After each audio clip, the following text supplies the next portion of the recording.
So hi guys, welcome back to my channel. So आज हम बात करने वाले हैं मेरा लॉ कोर्स खत्म हो चुका है। I am going to be graduate in soon, ठीक है।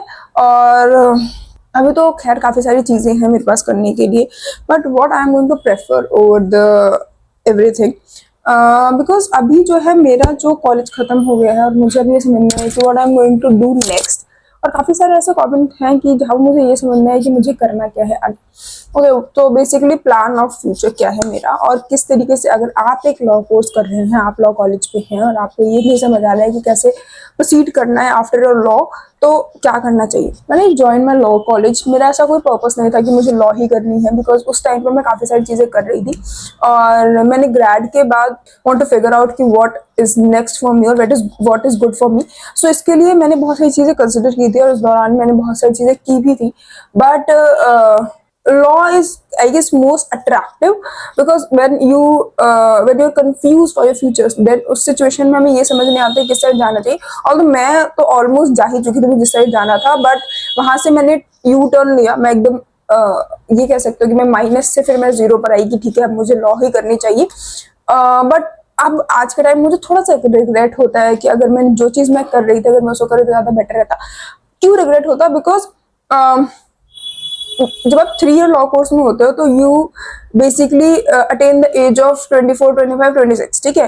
बेसिकली अगर आप फाइनल ईयर में हो, निकल रहे हो, तो 24, 25, 26 वाली एज आपकी रहती है, मतलब 24 से 26 वाली एज मेजरली रहती है हमारे पास। ओके, सो ये वाली ऐसी एज होती है जहां पर you should start earning. Okay, और बेसिकली पेरेंट्स का भी या फिर जो भी आपके रिलेटिव्स होते हैं, रिलेटिव तो छोड़ो, उनको उनसे तो बात, उनके बारे में तो बात ही नहीं करनी, बट जितने भी आपके आपके कलीग्स जो होते हैं, फिर आपके फ्रेंड्स जो होते हैं और जो आपने जिनके साथ आपने ग्रेजुएशन की है, वो लोग भी इवन सबके सब एक साथ ये सोचते हैं कि यार अब अर्न करना स्टार्ट कर देना चाहिए।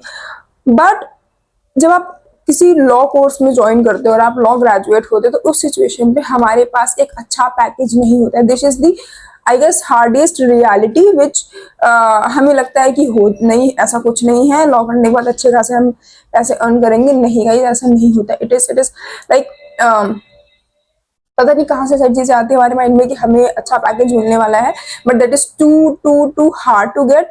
और अगर मैं दिल्ली यूनिवर्सिटी की प्लेसमेंट सेल की बात करूँ तो एज सच ज्यादा बच्चे प्लेस नहीं होते हैं, और किसी प्राइवेट यूनिवर्सिटी की बात करो तो उनमें भी मेरे को इतना तो अंडरस्टैंडिंग नहीं है प्राइवेट यूनिवर्सिटी का, बट जितने मेरे फ्रेंड्स जो प्राइवेट यूनिवर्सिटी में से लॉ कर रहे हैं उनमें भी ऐसे मैंने कोई पॉजिटिव रिस्पॉन्स नहीं देखा है कि उन्हें अच्छी प्लेसमेंट्स मिली है जो उन्हें चाहिए थी।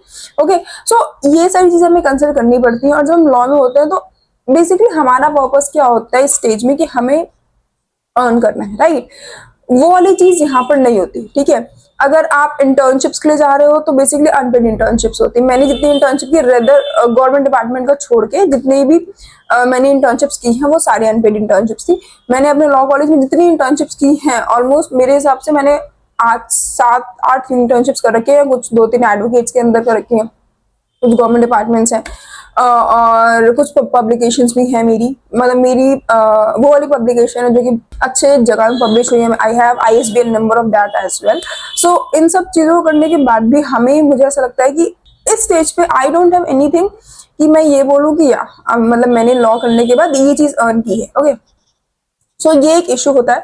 दूसरा पॉइंट ये कि अगर आप अर्निंग से रिलेटेड, दूसरा पॉइंट भी है कि आप कितना अर्न एक्सपेक्ट कर सकते हो आफ्टर योर लॉ, कि अगर आपको अच्छे फर्म में इंटर्नशिप मिलती है, अगर आप किसी एडवोकेट के अंदर हो तो वो आपको 6 महीने तक अगेन वो अनपेड इंटर्नशिप रहेगी बेसिकली, और अगर उन्हें पे करना भी होगा तो आपको ट्रेवल रियम्बर्स कर देंगे, नथिंग एल्स। ओके, और अगर किसी आप लॉ फर्म में हो, किसी आप लॉ फर्म को ज्वाइन करते हो तो either it as an intern either it will be 5K और टू 10K। इससे ऊपर मेरे हिसाब से मैक्स टू मैक्स 15 चला जाएगा। एज एन इंटर्न बात कर रही हूँ, जॉब की या फिर एसोसिएट की पोस्ट की बात नहीं कर रही हूँ। जब तक हमारा रिजल्ट नहीं आता उस सिचुएशन में हमने एग्जाम दिया, देन हमारा नेक्स्ट स्टेज है वो रिजल्ट वाला। जो ये वाला टाइम पीरियड है, इस वाले टाइम पीरियड में हमारे पास क्या ऑप्शन होते हैं उसकी बात कर रही हूँ मैं। तो वहां पर आपको कोई अच्छा पे नहीं मिलता। ओके, और देन एक बार अगर आप एनरोल हो जाते हो, फिर आप एडवोकेट बन जाते हो, जब आपको रिजल्ट आ जाता है, एनरोल हो जाते हो स्टेट बार काउंसिल में अपने, उस सिचुएशन में वहां से उस टाइम से आपको जॉब ऑफर होता है और वो स्टेट की जॉब होती है, वो भी आपकी 25-30 ही होता है। मैं आपको एग्जैक्ट रियलिटी बता रही हूँ क्योंकि मेरे को जितनी जॉब्स के लिए मैंने अप्लाई किया है, इवन मैंने तो गुड़गांव कंपनीज के लिए अप्लाई कर दिया है, वो लोग भी जो कि एज एन मतलब बेसिकली जहां पर मैंने कुछ कंपनीज में अप्लाई किया था वो ऐसी कंपनीज थी जो कि अभी स्टार्टअप है, ठीक है। तो स्टार्टअप में भी इतना अच्छा पे नहीं है, वो भी 25-30 के ही अराउंड पे कर रहे हैं, और उनको उसमें भी इन लोगों ने ये बोला है दैट यू हैव वो क्या कहते हैं अपना लाइसेंस, और देन 1 ईयर का प्रायर एक्सपीरियंस चाहिए था। अगर आप एक्सपीरियंस ही देना है तो फिर आप इंटर्न मतलब फ्रेशर्स क्यों लिख रहे हो, मतलब उन्होंने भी 1 साल का एक्सपीरियंस रिक्वायर्ड रखा है।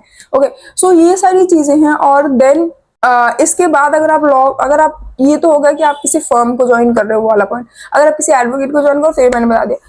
उसके बाद दूसरा तीसरा ऑप्शन जो है हमारे पास वो है गवर्नमेंट जॉब की प्रिपरेशन का, दैट इज योर जुडिशरी। आपके जितने भी आईबीपीएस एग्जाम्स होते हैं, आईबीपी वाले एग्जाम होते हैं, और मतलब जो लॉ से रिलेटेड एग्जाम्स होते हैं, सेबी का एक एग्जाम होता है, हमारे आरबीआई का एक एग्जाम होता है। ये सारे जो एग्जाम्स होते हैं इनमें भी आपको बेसिकली कुछ डिजायर्ड होता है experience, but as an confirm या फिर मैंडेट नहीं होता कि हाँ वो इतनी आपको एक्सपीरियंस हो, जो फ्रेशर्स को भी देते हैं जॉब। तो उस वाले एरिया में आप गवर्नमेंट तक प्रिपरेशन कर सकते हो। और अगर आप मीडिया इंडस्ट्री में अगर आपको इंटरेस्ट है, और अगर आपने अपने कॉलेज में मीडिया पढ़ा हुआ है, और अगर आपने ग्रैंड में मास मीडिया कर रखा है, और फिर आप लॉ में आए हो, तो आई गेस ये बहुत अच्छी अपॉर्चुनिटी है to go with the media field, ठीक है। क्योंकि मीडिया में बहुत सारे लीगल के पोस्ट होते हैं, वहां पर भी आप अप्लाई कर सकते हो। और उसके बाद कुछ अदर जो चीजें मैं बताऊं जो कि मुझे लग रहा है कि in future I am going to pursue that, तो इस वाले पॉइंट पे आपको अगर आपके पास टाइम है और आप कुछ और एक्स्ट्रा कोर्स को ऐड करना चाहते हो, तो कुछ और कोर्सेज जैसे कि आप ड्यूरिंग योर लॉ कॉलेज भी कर सकते हो। ऐसा नहीं है कि आपको लॉ कॉलेज की बात ही करना है। मेरे वाले पॉइंट में मैंने लॉ कॉलेज मतलब मेरे तो खत्म हो गया, और मैंने अपने कॉलेज के टाइम में कोई ऐसा एक्स्ट्रा कोर्स नहीं किए हैं, ठीक है। बट आप कर सकते हो अगर आपके पास टाइम है तो। उसके बाद जितने भी अगर आप डेली बेस्ड हो तो आपको आईएलआई की यूनिवर्सिटी आईएलआई है, वहां पर आपको बेसिकली बहुत सारे कोर्सेज मिल जाएंगे। जैसे कि आपका कॉर्पोरेट लॉ में कोर्स होता है, पीजी कोर्स होता है, पीजी डिप्लोमा होता है आपका कॉर्पोरेट लॉ में। देन उसके बाद नेक्स्ट आपका आईपीआर की फील्ड में भी होता है। तो ये सारी चीजें होती है, और आपके और भी अदर चीजें होती है जो कि आप कर सकते हो। मतलब कोर्सेज अगर आप चेक करोगे तो बहुत सारी कोर्सेज लिस्ट मिल जाएंगे उसके अकॉर्डिंग जो आपका इंटरेस्ट है। साइबर लॉ, अच्छा इस वाले टाइम में ना साइबर लॉ थोड़ा ज्यादा डिमांडिंग है, बिकॉज हमारे पूरे एआई जनरेशन है, ठीक है। और साइबर क्राइम, साइबर लॉ इस टाइम मेरे को ऐसा लगता है कि इन फ्यूचर एक बूम होने वाला है। तो अगर आप साइबर लॉ के साइड सोच रहे हो तो यू शुड गो एंड कोई ऐसा कोर्स कर लो जो कि आपका आफ्टर योर लॉ एक थोड़ा सा एज दे आपको अदर कैंडिडेट से। ओके, सो ये वाले पॉइंट्स भी हैं कंसिडर करने के लिए। मेजरली जो स्टूडेंट होता है वो गवर्नमेंट जॉब की साइड ही प्रेफर करता है, बिकॉज एक बार गवर्नमेंट जॉब निकल गई तो पहली बात तो सिक्योरिटी, दूसरी बात अच्छा सैलरी, और तीसरी बात आराम, ठीक है। और अगर आप प्राइवेट जॉब में जा रहे हो तो वहां पर स्पेशली अगर मैं फर्म की बात बताऊं तो मेरे कुछ फ्रेंड्स जो कि firm as an assistant internship कर रहे हैं, उनके अकॉर्डिंग्स में उन्हें सैटरडे संडे भी ऑफ नहीं मिलता, उन्हें वहां पर भी काम कराया जाता है। सो ये सारी चीजें आपको कंसिडर करनी चाहिए। और अगर आपको लगता है कि आप इतना करने के लिए रेडी हो और you are good to the pay कि आपको 10 से 15 ठीक है, 25-30 ठीक है, तो आप लॉ में आ सकते हो। Specially for the first generation advocates like me, जिनको अभी फर्स्ट टाइम लॉ में ज्वाइन कर रहे हैं। अगर आप सेकंड या थर्ड में, तो या तो सेकंड जनरेशन को भी सोच लेना चाहिए। Why there is a reason behind that कि अगर आप जिसके अकॉर्डिंग में आप अपने आपको सेकंड जनरेशन बोल रहे हो, जो भी आपका फर्स्ट जनरेशन है, जो भी आपसे ऊपर जो एडवोकेसी में है, अगर वो वेल स्टेब्लिश्ड है। अच्छा एक और चीज बहुत ये होता है कि अगर आप एडवोकेट हो तो आफ्टर सम ईयर आप एक स्टेब्लिश पोस्ट पे आ जाओगे, ऐसा नहीं होता है। मैंने बहुत सारे एडवोकेट्स को देखा है जो काफी टाइम का एक्सपीरियंस लेने के बावजूद वो इतना अपने आप को सेटिस्फाई नहीं कर पा रहे। ऑल्दो देखो अर्निंग तो स्टार्ट हो जाती है, आप 2 से 3 साल की प्रैक्टिस, 4 साल की प्रैक्टिस अच्छे से दो तो आपकी अच्छी खासी अर्निंग हो जाती है। बट होता है ना कि स्टेब्लिश जो होते हैं कि आप कहने लगते हो कि हाँ अब आप स्टेब्लिश हो, वो वाली फील नहीं आती।